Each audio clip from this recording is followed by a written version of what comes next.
নমস্কার। নমস্কার। ৫ মিনিটের আজকের পর্বে সকলকে স্বাগত। আজকের বিষয় ভোটের মুখে ফের বাংলা ভাগের জিগির এবং নির্বাচন কমিশনের খামখেয়ালিপনা।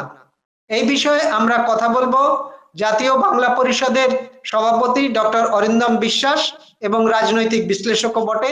তার সঙ্গে আজ আমরা এই বিষয়গুলি নিয়ে কথা বলবো। আপনাকে স্বাগত ডক্টর বিশ্বাস। নমস্কার। নমস্কার। ভোটের মুখেই আবার বাংলা বাঘের একটা জিগির উঠেছে। এর আগে যেমন গোর্খাল্যান্ড এবং কামতাপুরী লিবারেশন আর্মির যে লড়াই দীর্ঘদিন ধরে চলছে, সম্প্রতি শোনা যাচ্ছে যে এই কামতাপুরী লিবারেশন যে কমিশন রয়েছে তাদের 12 জনকে, এমনকি তাদের চেয়ারম্যান জীবন সিংহকেও কেন্দ্রে নাকি ডেকে পাঠানো হয়েছে, দিল্লিতে ডেকে পাঠানো হয়েছে। তো এই বিষয়টাকে ভোটের আঙ্গিকে আপনি কিভাবে দেখছেন? দেখুন, এটা হবে, এটা বিজেপি বানিয়ার দল, অবাঙালির দল। ওরা বাংলা ভাগের চেষ্টা আগেও করেছে। সুকান্ত মজুমদার বলেছে, জন বার্লা সেও এখন তৃণমূলে এসে গেছে, তার আগে বলেছে। তো এগুলো নতুন কিছু না। এগুলো করে হাওয়া ওঠাবে, একটা অশান্তি করে দেওয়া। কারণ আজকে উত্তরবঙ্গে বিজেপি এগিয়ে থাকলেও কিছু সিটে হয়তো বেশ কিছু কয়েকটা সিট পাবে, কিন্তু আবার বেশ কিছু সিট হারাবে। তো সেখানে যদি তাতিয়ে দেওয়া যায়, এটা করলে একটা সুবিধা হয়। কারণ বংশী বদনকে না বংশী মদন একজনকে নিয়েছে। তো কত রঘুবংশী নেবে জানি না। তার উপর হচ্ছে এখন অনন্ত মহারাজ চলে এসছে তৃণমূলের দিকে। যদিও তিনি মানে রাজ্যসভার এমপি, চলে এসছে তৃণমূলের দিকে। কিন্তু ঘটনাচক্রে আজকে ওইখানে উত্তরবঙ্গে একটা অশান্তি লাগাবার জন্য, একটা ভাগাভাগি তৈরি করার জন্য, একটা তৃণমূলের বিরুদ্ধে একটা প্রচার কর। কিন্তু ঘটনা হচ্ছে বিজেপি কতটা সফল হবে জানি না। বাংলা ভাগটা যখনই তৈরি করতে যাবে, বাঙালির মধ্যে কিন্তু একটা ক্ষোভ তৈরি হবে, এবং সেই ক্ষোভটা কিন্তু ব্যালট বক্সে গিয়ে পড়বে। এর এর ফলটা যেটা এসআইআর করে করেছে, বিজেপি অলরেডি হাতে দিয়ে দিয়েছে তৃণমূলের একটা মানে গিফট করে দিয়েছে। তো তৃণমূলকে আরো সহজ করে দিচ্ছে এই করে একটা কামতাপুরি একটা অশান্তি তৈরি করা। একটা আপনি আপনি বলতে চাইছেন যে এই কামতাপুরী এই বিষয়টাকে উস্কে দিয়ে উত্তরবঙ্গে বিজেপির যে আসন সংখ্যা সেটাকে ধরে রাখার একটা চেষ্টা মাত্র। হ্যাঁ, জীবন সিংকে নাম শুনেছেন এর মধ্যে? কতদিন আগে জীবন সিংহ একজন ছিল, সে গিয়ে এখন গর্তের মধ্যে ঢুকে গেছিল। আবার এখন এই নির্বাচনের আগে জীবন সিংহর নাম শুনছেন। তো বংশী বদন সে বিজেপিতে জয়েন করেছে। গ্রেটার কুচবিহার নিয়ে একটা আন্দোলন সে করেছিল। তো বংশী নেই। এবার বাঁশ বংশী এরকম অনেককে একসাথে করে, তো এটা ঘটনা করে একটা অশান্তি তৈরি করা, কারণ নিজেরা বিশ্রী ভাবে হারবে, এটা পরিষ্কার। সেই কারণে এটা করা। এখন আমার বক্তব্য, আমার ভয়টা একটাই, একটা অবাঙালির দল, একটা বানিয়ার দল, একটা আদানি আম্বানির দল, সেই দলটাকে আজকে এইভাবে এত সহজভাবে তাদের জমি ছাড়া উচিত নয়। মানুষকে বোঝানো উচিত, আরো বোঝানোর টাইম আছে। মুখ্যমন্ত্রী গেছেন, কিন্তু মুখ্যমন্ত্রী একা পারবেন না। ওখানকার তার যে সাপোর্টার্স আছে, তাদের অনেকটা দায়িত্ব বেড়ে যাচ্ছে।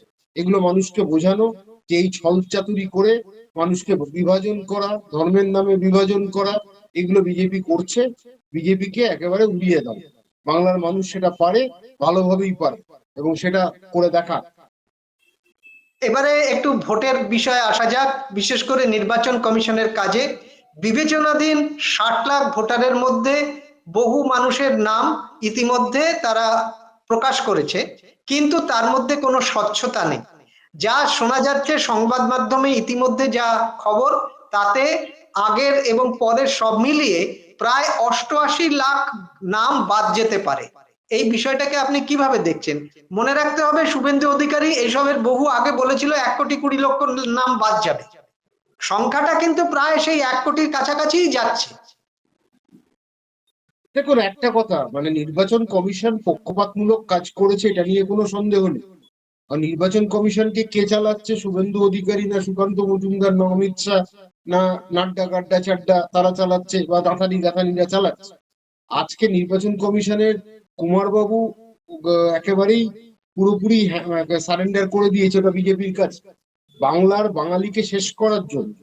আজকে বিজেপির এক শ্রেণী, তার সাথে কেন্দ্রীয় অবাঙালি বিজেপি, তারা আমাদেরকে বাঙালিকে শরণার্থী বানানোর চেষ্টা, বাংলাকে বাঙালিকে শেষ করার চেষ্টার জন্য মানে চেষ্টা চালাচ্ছে। কিন্তু আমি এইটুকু বিশ্বাস করি, বাংলার মানুষ যোগ্য জবাবটা ব্যালট বাক্সেই দেবে। কিন্তু বিজেপির মতন দলকে আমাদের দরকার নেই। অবাঙালির দল বাংলায় এসে অবাঙালির দৌরাত্ম্য বাড়াবে, অবাঙালির জোর বাড়াবে, আমাদের এখানে কিছু হবে না। তো সেই জায়গায় থেকে আমরা এই আন্দোলনটা যাতে আরো করতে পারে, বিভিন্ন মানুষকে বলছি তারা যেন আন্দোলনটা রাস্তায় নামিয়ে আনে এবং সাম্প্রদায়িক শক্তিকে পরাজিত করার জন্য যা যা ব্যবস্থা দরকার সেটা যেন করে। বিজেপি কথায় আমরা আসবো, তার আগে কমিশনের যেসব পদক্ষেপ, যা গণহারে যেসব পদক্ষেপ তারা বদলি করছে, তাতে তাদের বক্তব্য হচ্ছে স্বচ্ছ নির্বাচন করার জন্য তারা এই বদলিগুলো করছে। কিন্তু তৃণমূল কংগ্রেসের অভিযোগ, তারা নির্দিষ্টভাবে 4জন আধিকারিকের নাম তুলে ধরে দেখিয়েছে যে এই 4জনের বিরুদ্ধে একাধিক অভিযোগ রয়েছে, দুর্নীতির অভিযোগ রয়েছে। যেমন ধীরাজ কুমার, অজয় কাটারিয়া, অরিন্দম ডাকুয়া। এর মধ্যে একজন আবার উড়িষ্যার মুখ্যমন্ত্রীর ব্যক্তিগত সচিব হিসেবে কাজ করেছেন। তাহলে এই পদক্ষেপগুলোকে কতটা নিরপেক্ষ বলা যায়? নির্বাচন কমিশন একটুও নিরপেক্ষতা দেখায়নি বা প্রমাণও করার চেষ্টা করেনি বা চেষ্টাও করেনি। তো ঘটনাচক্রে নির্বাচন কমিশন তাদের দোলনায় দোলেছে। তো ঘটনাটা হচ্ছে এরকম দুলতে থাকলে তো মুশকিল। কিন্তু একটা কথা হচ্ছে, যত আপনি কানোরিয়া বাজুরিয়াদের নিয়ে আসেন, যেসব নামগুলো বললেন, প্রথম কথা বাঙালি সুপ্রতিম সরকারকে তারা বদলি করলো, একজন বাঙালির ওপর প্রথম আঘাতটা আনলো। আর আরেক বাঙালিকে, অনেকেই বলছে আরেক বাঙালিকে নিয়ে এসছে, সেও হয়তো সেই রকম করছেন, বিজেপির কাছে যাচ্ছেন, কাছের লোক। তো কাছের লোকগুলোকে বসিয়ে দিচ্ছেন, নিরপেক্ষ লোক এরা কেউ নয়, এদের নামে অভিযোগ আছে, এদের বিরুদ্ধে ব্যবস্থা কেউ নেয়নি। কিন্তু আজকে এরা এসে বাংলাটাকে জ্বালিয়ে দেওয়া, বাঙালিকে শেষ করা তাদের মূল উদ্দেশ্য। তো বিজেপির মতো দলকে বাংলার মানুষকে ছুঁড়ে ফেলে দেবে, সেটা আরো কিন্তু মানে দৃঢ়তার সাথে আমি বলতে পারি। কারণ বাংলার মানুষ এই সহ্য করবে না, অনেক সহ্য করেছে। এলিট বাঙালিদের কথা আমি বলছি না, কিন্তু এক শ্রেণীর মধ্যবিত্তদের কথা বলছি না, কিন্তু খেটে খাওয়া বাঙালি তারা কিন্তু আজকে একত্রিত হয়ে পাল্টা বিজেপিকে যোগ্য জবাবটা দেবে, পাল্টা দেবে, এটা দরকার আছে। আপনি কি মনে করেন যে 60 লক্ষ বিবেচনাধীন নাম আছে, তাদের মধ্যে যাদের নাম বাদ যাবে তারা আগামী নির্বাচনের আগেই ওই ট্রাইব্যুনালে আবেদন করে তাদের নাম আবার তুলতে পারবেন? আর সময়টা কোথায়? আর কতদিনে ট্রাইব্যুনালের ঘুম ভাঙবে, সেটা তো একটা বিষয়। কিন্তু যারা বাদ পড়ছে মনে হয় না তারা ভোট দিতে পারবে। কিন্তু আমি মনে করি পরিবারের 4জনের মধ্যে হয়তো 2জনের বাদ গেছে, তাদের রাগটা কিন্তু বাকি পরিবারের মানুষের ওপর পড়বে। বাকি মানুষ বুঝতে পারবে এটা বিজেপির কায়দা করে মানুষকে বাদ দেওয়ার যে চক্রান্ত, বেনাগরিক করার চক্রান্ত বাঙালিদের, সেটা বিজেপি বারবার প্রমাণ করছে। বাঙালি বিরোধী দল, হিন্দি সাম্রাজ্যবাদী দল, আবার হুমায়ুন কবিরের মতো লোককে তোল্লা দাও, কি নাম, দাড়িওয়ালা লয়ার, ওর নামটা ভুলে, AIMM এর ওয়েস্টি, ওয়েস্টি আসাউদ্দিন, আসাউদ্দিন ওয়েস্টি। বেসিস তৈরি করতে পারবে না বাংলা, এটা ঘটনা। তো এই রকম ঘটনা আছে। তো আমার বক্তব্য একটা স্পষ্ট, আর যেভাবে বিজেপি বাংলার মানুষকে লাঞ্ছিত করেছে, অপমানিত করেছে, মানে ছোট করে দেখিয়েছে, তার যোগ্য জবাব মানুষকে দেওয়ার সময় এসছে। আমি বুদ্ধিজীবীদেরও বলবো, সব শ্রেণীর মানুষকে বলবো রাস্তায় নেমে পাল্টা প্রতিবাদ করতে। যে তাহলে মানুষ বুঝবে সাধারণ মানুষ এসে গেছে প্রতিবাদ করতে, এবং বিজেপিও বুঝবে যে বাঙালিরা তোমাদের সাথে নেই। সাধারণ এই অবাঙালি কয়েকটা 14% ভোট আছে, গাথানি গাথানি বড়বাজারিয়ারা আছে, তারা ভোট টোট দেয়, আর কিছু বুশিল্যান্ডের মাল আছে তারা দেয়, কিন্তু আর বিজেপিকে সমর্থন করার মতন জায়গায় নেই। বিজেপির বিরুদ্ধে একটা আওয়াজ তোলা, কারণ বারবার প্রত্যেকটা পদক্ষেপ তারা বাঙালি বিরোধী, এটা বাংলার হয়ে তারা কথা বলেন।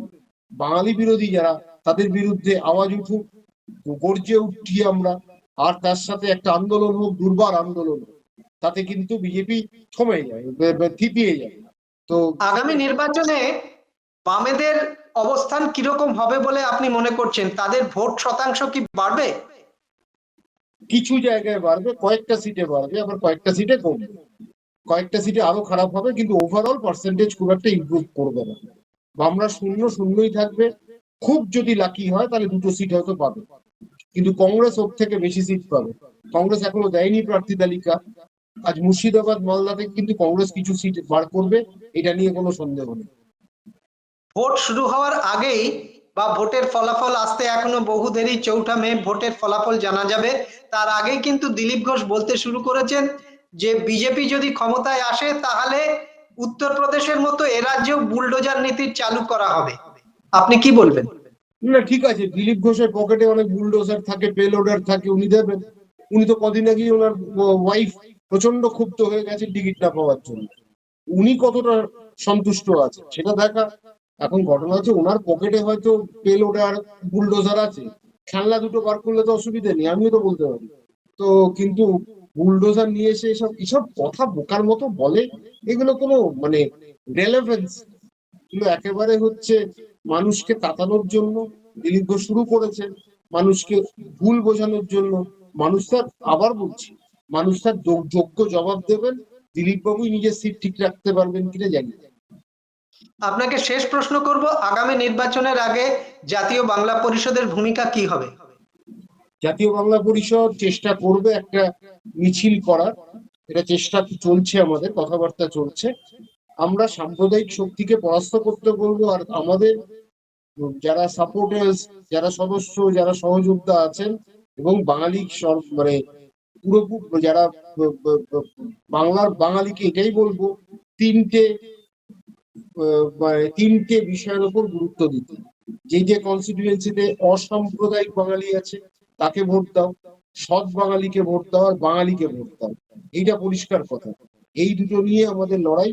আর সাম্প্রদায়িক শক্তিকে পরাস্ত করতে হবে, এর জন্য যতদূর যেতে হয় জাতীয় বাংলা পরিষদ যাবে। আপনারা কি ফের নো ভোট টু বিজেপির মতো কোনো কর্মসূচি নেবেন? নো ভোট টু বিজেপি না করলেও সাম্প্রদায়িক শক্তিকে পরাস্ত করার জন্য যাবতীয় ব্যবস্থা নেওয়া হবে, অবলম্বন করা হবে, সেটা আগামী দিনে আমরা জানাবো আরো বিস্তারিত। আজকের আলোচনা এখানেই শেষ করছি, আপনাকে অসংখ্য ধন্যবাদ।